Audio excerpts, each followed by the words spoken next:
Mhm.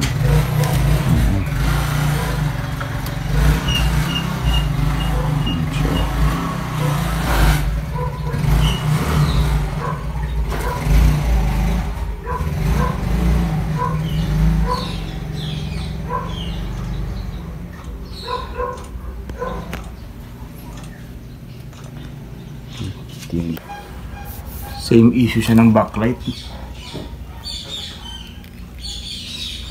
Same issue yan ng backlight, pero minsan sa backlight driver, kasi never pa ako naka-encounter ng ganitong model na bago pa, sira agad ang backlight.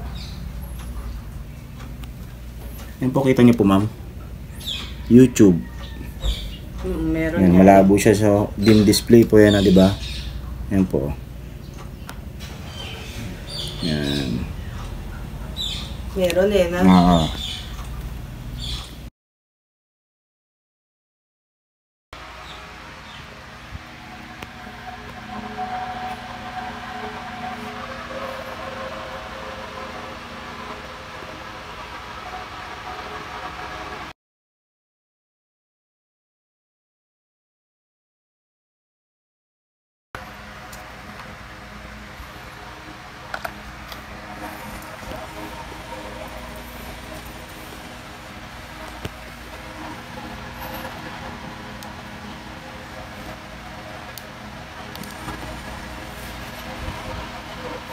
Mama, yung steady ng ilaw mama.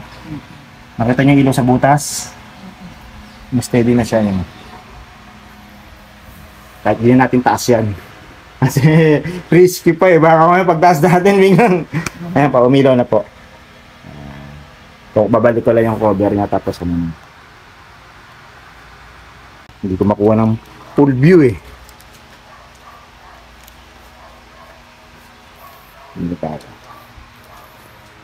Malaki kasi eh. Kaya adjust na lang po natin yung backlight setting niya. Kasi malamang tumataas ang backlight setting niya to.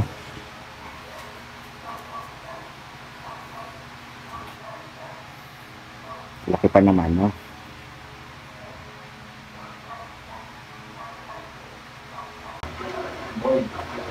Sabihin ko kay Ruben. Tinamaan po ng kidlat yan. Yan din. Tinamaan ng kidlat po yan. Yung skyward na yan. Yun pala, yun ang diagram pala na ano. Ayun,